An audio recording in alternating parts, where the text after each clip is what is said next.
Hello everyone, welcome to सिंखल। Friends, आज के इस वीडियो में हम लोग अपना यूपी पीसीएस का पीवाई की सीरीज शुरू करने वाले हैं। अब एग्जाम में बहुत टाइम है, 6 दिसंबर को एग्जाम है, लेकिन सारे प्रीवियस ईयर क्वेश्चंस को कॉम्प्रिहेंसिव तरीके से सॉल्व करने के लिए हमको लगभग इतना टाइम तो चाहिए, तो इसलिए हम लोगों ने इसको इतना जल्दी स्टार्ट करा है। अब कोई भी चीज़ शुरू करने से पहले हमें उसका वाई बहुत अच्छे से क्लियर होना चाहिए। वाई पीवाई क्यूज़, क्यों हम पीवाई क्यूज़ क्यों सॉल्व करते हैं? तो पीवाई क्यूज़ को सॉल्व करने के पीछे हमारे कुछ पर्पज़ होते हैं। जो सबसे मोस्ट इंपॉर्टेंट पर्पज़ होता है वो होता है रिवीजन, हमारा अपने कॉन्सेप्ट्स को रिवाइज करना। दूसरा, प्रैक्टिस, हम कुछ क्वेश्चंस को प्रैक्टिस कर सकें और उनमें जो गलतियाँ हम करें, उन गलतियों को सीख कर उनको इनकॉर्पोरेट करें और आगे चल के वो गलतियाँ सेम दोबारा ना दोहराएँ। उसके बाद आयोग को समझना। इसका क्या मतलब है? इसका ये मतलब है कि हम पीवाईक्यूज़ के थ्रू ये जान पाते हैं कि आयोग किन टॉपिक से ज़्यादा क्वेश्चन पूछता है, किन टॉपिक से क्वेश्चन बार-बार रिपीट होते हैं, किन टॉपिक से क्वेश्चन डेप्थ में पूछे जाते हैं और किन टॉपिक्स को हम थोड़ा बहुत इग्नोर भी कर सकते हैं। ये सारी चीज़ें हमको समझ में आती हैं पीवाईक्यूज़ सॉल्व करने के बाद भी। तो चलिए शुरू करते हैं आज का lecture 1, political science, the constitutional development in British India. हमारा जो पहला क्वेश्चन है वो है, in which of the following act the provision was made for the establishment of Supreme Court at Calcutta. अब हमें ये ध्यान रखना है कि हर क्वेश्चन जो होता है वो हमें कुछ ना कुछ सिखा के जाता है। तो इस क्वेश्चन से हमें ये पता चला कि जो सुप्रीम कोर्ट एस्टेब्लिश हुआ था वो कहाँ हुआ था? कैलकाटा में। ठीक, इतना इन्फॉर्मेशन इनफ है। फिर उसके बाद हमारे पास ऑप्शन है, regulating act of 1773, Pitt's India act of 1784, charter act of 1813 and charter act of 1833। इसका जो आंसर है वो है ऑप्शन ए। इस एक्ट के थ्रू कलकत्ता में सुप्रीम कोर्ट इस्टेब्लिशमेंट किया गया, जिसमें एक चीफ जस्टिस और 3 अदर जजेस हुआ करते थे। और जो इसके पहले चीफ जस्टिस थे, यूँ कह लीजिए आप, chief justice of British India, तो हम उनको वो थे, उनका नाम था एलिजा इम्पे। ठीक, इसके अलावा और क्या मेजर प्रोविजंस थे आपके charter act of, sorry, regulating act of 1773 के अंदर? तो जो सबसे पहला प्रोविजन था उसमें गवर्नर ऑफ बंगाल को गवर्नर जनरल ऑफ बंगाल बना दिया गया। उसके बाद एक 4 मेंबर एग्जीक्यूटिव काउंसिल बनाई गई गवर्नर को असिस्ट करने के लिए। फिर उसके बाद जो आपके कंपनी के एम्प्लॉयज़ थे उनके लिए प्राइवेट ट्रेड को बैन कर दिया गया।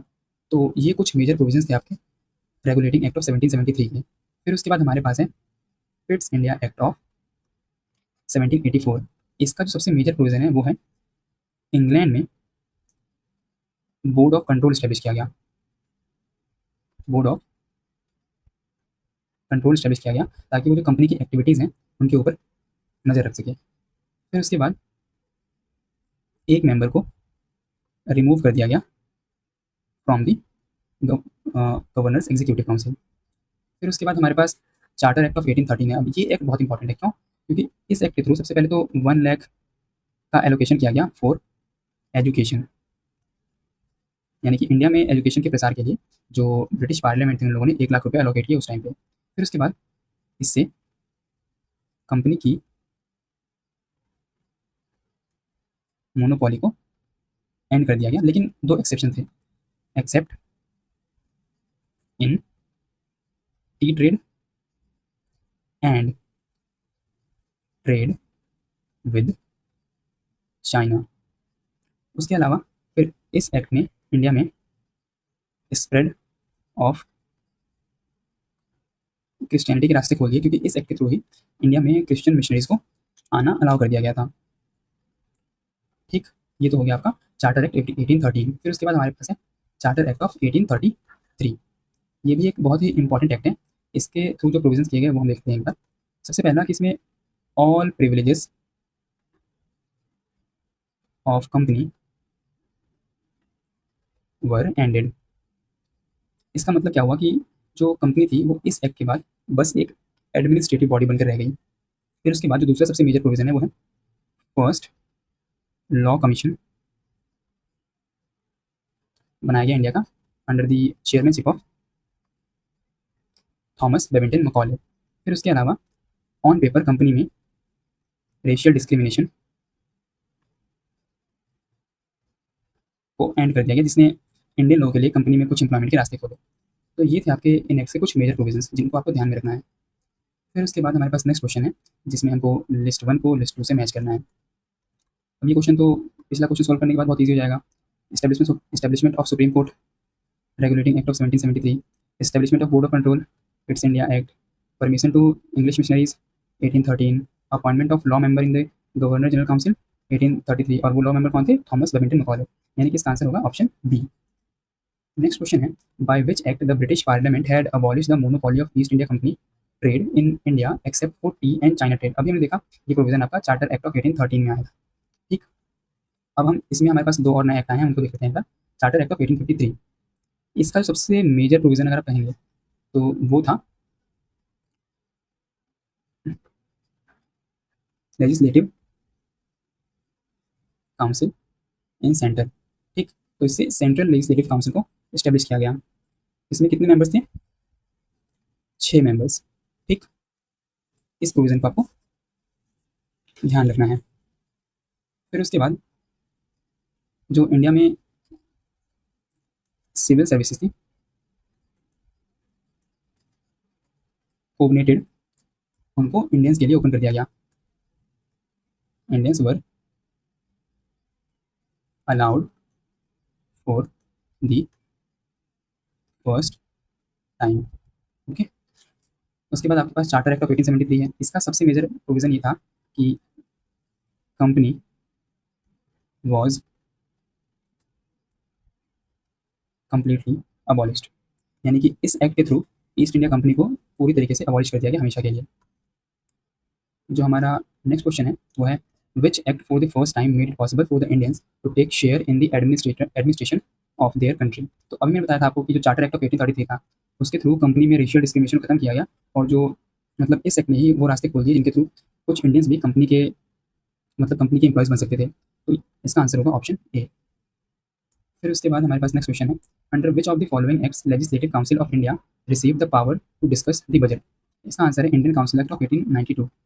इस एक्ट के थ्रू जो इंडियन मेंबर्स थे आपके सेंट्रल लेजिस्लेटिव काउंसिल में, उनको बजट डिस्कस करने का पावर दे दिया गया, लेकिन उनके पास अभी वोटिंग राइट नहीं था इसके अंदर। अंडरस्टैंड? आइए अब एक बार हम जो अदर एक्ट्स हैं आपके ऑप्शन में, उनके मेजर प्रोविजन देख लेते हैं। जो आपका 1861 का एक्ट है, इसका जो सबसे डिफाइनिंग प्रोविजन था वो था प्रोविंशियल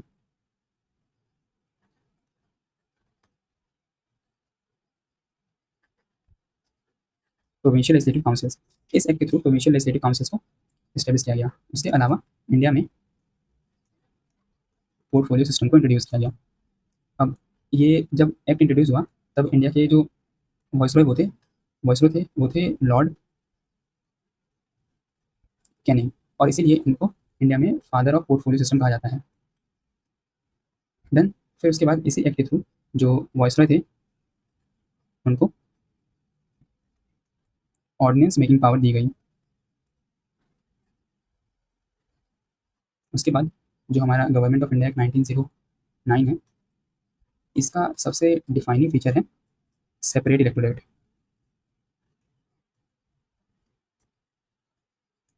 इसको हम मॉर्ले मिंटो रिफॉर्म्स भी कहते हैं, और मिंटो को इंडिया में फादर ऑफ सेपरेट इलेक्टोरेट भी कहा जाता है। फिर उसके बाद हमारे पास नेक्स्ट जो एक्ट है वो है government of India Act 1919। Government of India Act 1919 का सबसे डिफाइनिंग फीचर ये है कि इसने सेपरेट इलेक्टोरेट को एक्सपेंड करा, सिख कम्युनिटी को, एंग्लो इंडियन कम्युनिटी को, और भी अदर कम्युनिटीज़ को। फिर उसके बाद जो इसका नेक्स्ट मेजर प्रोविजन था वो था बाइकैमरलिज्म इन सेंटर। जो सेंट्रल लेजिस्लेटिव काउंसिल थी, इसने उसको बाइकैमरल बना दिया। फिर उसके बाद इस एक्ट के थ्रू इंडिया में डायरकी इंट्रोड्यूस किया गया एट प्रोविंशियल लेवल। अभी डायरकी क्या होता है? तो इस डायरकी में किया क्या जाता है कि जो लेजिस्लेटिव सब्जेक्ट होते हैं उनको दो हिस्सों में बांट दिया जाता है। कुछ जिनके ऊपर गवर्नर लॉ बना सकता है, और कुछ जिनके ऊपर पॉपुलर मिनिस्टर्स लॉ बना सकते हैं। तो जो भी बहुत इंपॉर्टेंट सब्जेक्ट्स थे, जैसे पुलिस, लैंड, रेवेन्यू, वो सब दे दिए गए गवर्नर को, और जो बचे पॉपुलर मिनिस्टर्स उनको दिए गए हेल्थ, एजुकेशन, जैसे सब्जेक्ट सारे इनको दे दिए गए, यानी कि जो भी बहुत मेजर बहुत इंपॉर्टेंट सब्जेक्ट्स थे वो गवर्नर्स को के पास खुद के लिए रिजर्व कर दिए गए, और जो भी सब्जेक्ट्स के अलावा बचे वो पॉपुलर मिनिस्टर्स को दे दिए गए। ये होता है डायarchy। बाइकैमरलिज्म क्या होता है, तो एक मतलब होता क्या है कि इसमें हमारे पास दो हाउसेज बना दिए जाते हैं। जैसे अभी के टाइम पे कैसे होता है लोकसभा और राज्यसभा, उसी तरीके से जो सेंट्रल लेजिस्लेटिव असेंबली होती है उस टाइम पे उसके अंदर दो हाउसेज बना दिए गए। ठीक, चलिए हम देखते हैं अगला question. The Indian legislature was made by cameral for the first time. अब अभी हमने देखा पिछले क्वेश्चन में कि जो गवर्नमेंट ऑफ इंडिया 1919 था उसने यहाँ पे पूछा इंडियन लेजिस्लेचर, यानी कि यहाँ पे सेंट्रल लेजिस्लेचर की बात हो रही है। तो गवर्नमेंट ऑफ इंडिया 1919 ने सेंट्रल लेजिस्लेचर को बाई कैमरा बना दिया और प्रोविंशियल लेवल पे डायarchy को इंट्रोड्यूस करा था। 1892 में जो इंडियन लेजिस्लेटिव काउंसिल थी उसको बजट डिस्कस करने की पावर दी गई। 1909 में सेपरेट इलेक्टोरेट इंट्रोड्यूस किया गया और 1935 में बहुत सारे मेजर प्रोविजंस थे। जैसे सबसे पहला तो था एक ऑल इंडिया फेडरेशन की बात की गई, ठीक, जो कभी इंप्लीमेंट नहीं हो पाया। फिर उसके बाद इसके थ्रू ही आरबीआई बनाया गया, इसके थ्रू ही बर्मा सेपरेट किया गया इंडिया से। इसी एक्ट के थ्रू आपका फेडरल कोर्ट इस्टेब्लिश किया गया जो कि फाइनली 1937 में इस्टेब्लिश हुआ। फिर इस एक्ट ने प्रोविंशियल ऑटोनॉमी को इंट्रोड्यूस करा और बाइकैमरलिज्म इंट्रोड्यूस किया प्रोविंशियल लेवल पे, बाइकैमरलिज्म, और इसी एक्ट के थ्रू सेंटर में डायarchy को इंट्रोड्यूस किया गया। ठीक, तो ये सारे आपके गवर्नमेंट ऑफ इंडिया एक्ट 1835 के मेजर प्रोविजंस थे। फिर उसके बाद हमारे पास नेक्स्ट क्वेश्चन है, with reference to the Indian civil services which of the following statement is or are correct. The government of India Act 1919 provided for a separate examination for civil services which was to be held in India. तो ये जो statement है ना कि separate examination for Indian civil services in India, ये बहुत time से जो मॉडरेट लीडर्स की उनकी डिमांड थी कि जो इंडियन सिविल सर्विसेज के एग्जाम है उनको इंडिया में भी कंडक्ट करवाया जाना चाहिए। तो ये कंडक्ट हो कहाँ रहे थे, ये हो रहे थे इंग्लैंड में। तो अगर किसी इंडियन को एग्जाम देना है तो उसको लंदन जाना पड़ता था या इंग्लैंड जाना पड़ता था। लेकिन इस एक्ट के बाद इंडिया में दो जगह, एक दिल्ली और दूसरा इलाहाबाद, बाद में भी जो इंडियन सिविल सर्विसेज एग्जाम्स हैं उनको कंडक्ट किया जाने लगा। सेकंड स्टेटमेंट कहता है, in the Indian civil services in 1941 the percentage of Indians was more as compare to Europeans. तो ये बिल्कुल सही बात है। 1941 आते आते जो इंडियन सिविल सर्विसेज था उसमें इंडियंस की जो मतलब इंडियंस का जो नंबर था वो यूरोपियन से भी ज़्यादा हो चुका था, यानी कि दोनों स्टेटमेंट सही है और इसका आंसर होगा ऑप्शन सी। नेक्स्ट क्वेश्चन है, by which of the following act the system of chamber of Prince with 120 members were created. अब इस क्वेश्चन से हमने क्या सीखा कि चैम्बर ऑफ प्रिंस जो था उसमें टोटल 120 मेंबर्स हुआ करते थे। ये बनाया गया आपका गवर्नमेंट ऑफ इंडिया 1919 से। अब ये चैम्बर ऑफ प्रिंस क्या था, तो इसमें जो भी प्रिंसली स्टेट्स होते थे ना, स्टेट्स, उनके राजकुमार्स, राजाज या फिर रिप्रेजेंटेटिव इसके मेंबर हुआ करते थे। और ये एक तरीके से समझ लीजिए कि एक कोऑर्डिनेटिंग बॉडी थी ब्रिटिश क्राउन से हमारे प्रिंसली स्टेट्स के लिए। ठीक, इसको 1919 के एक्ट से बनाया गया। फिर उसके बाद हमारे पास नेक्स्ट क्वेश्चन है, the power of president to issue ordinance is a relic of. आपको पता है कि जो इंडियन कॉन्स्टिट्यूशन है उसमें अंडर आर्टिकल 123 जो हमारे प्रेसिडेंट साहब हैं उनको ऑर्डिनेंस मेकिंग पावर्स दी गई हैं। ये जो है प्रोविजन आपका, ये गवर्नमेंट ऑफ इंडिया 1935 का एक रेलिक है। आपको पता है कि जो हमारा कॉन्स्टिट्यूशन है वो ऑलमोस्ट 70% तक गवर्नमेंट ऑफ इंडिया 1935 से ही बॉर्डर किया गया है, और बहुत सारे प्रोविजंस ने हमारे ओरिजिनल कॉन्स्टिट्यूशन को इन्फ्लुएंस किया है। जैसे कि इंस्ट्रूमेंट ऑफ एक्सेशन जो इंस्ट्रूमेंट ऑफ इंस्ट्रक्शंस था गवर्नमेंट ऑफ इंडिया 1935 का, उसकी तर्ज पे आपका डीपीएसपीस को कॉन्स्टिट्यूशन में शामिल किया गया। फिर उसके बाद ये ऑर्डिनेंस मेकिंग पावर हो गया, और उसके बाद बहुत सारी चीज़ें जो हैं हमारे कॉन्स्टिट्यूशन में वो गवर्नमेंट ऑफ इंडिया 1935 से ही बॉर्डर की गई हैं। नेक्स्ट क्वेश्चन है, by which of the following acts was the federal court established in India. अभी मैंने आपको बताया था शायद 8th क्वेश्चन में ही कि 1935 के गवर्नमेंट ऑफ इंडिया एक्ट के थ्रू फेडरल कोर्ट को इंडिया में एस्टेब्लिश किया गया। तो इसका आंसर होगा none of the above. Then उसके बाद हमारा नेक्स्ट क्वेश्चन है, under which act was dyarchy established at centre. Dyarchy established at centre, क्या इसका आंसर 1909 होगा, 1919 होगा? नहीं, बिल्कुल नहीं। इसमें डायarchy आया था, लेकिन कहाँ पे आया था? प्रोविंसेस में, सेंटर में नहीं। गवर्नमेंट ऑफ इंडिया 1935 ने सेंटर में डायarchy को इंट्रोड्यूस करा और प्रोविंसेस में बाइकैमरलिज्म को इंट्रोड्यूस करा। तो डायarchy 1919 में जो आया वो प्रोविंसेस में आया, और 1935 में जो आया वो आपका सेंटर में आया। ठीक, जो हमारा नेक्स्ट क्वेश्चन है, of federal system and dyarchy at centre, again the same question, dyarchy at centre, Government of India 1935 और फेडरल स्कीम भी हमने देखा गवर्नमेंट ऑफ इंडिया 1935 का बहुत ही मेजर प्रोविजन था। फिर उसके बाद नेक्स्ट क्वेश्चन है, which of the following is not an important and permanent constituent in the government of India 1935? A, written constitution for the country, देखते हैं इसको। Elected representative responsible to the legislature, हाँ, और इसी के बेसिस पे आपकी गवर्नमेंट ऑफ इंडिया एक्ट 1935 के बेसिस पे ही 1937 में इलेक्शन भी हुए थे। फिर उसके बाद it envisages a scheme of federation, अभी हमने देखा था पिछले क्वेश्चन में, ये भी सही है। फिर उसके बाद nomination of official members to the legislature, ये भी सही है, इसका मतलब ये गलत है, ऐसी कोई बात नहीं की गई थी हमारे गवर्नमेंट ऑफ इंडिया 1935 में।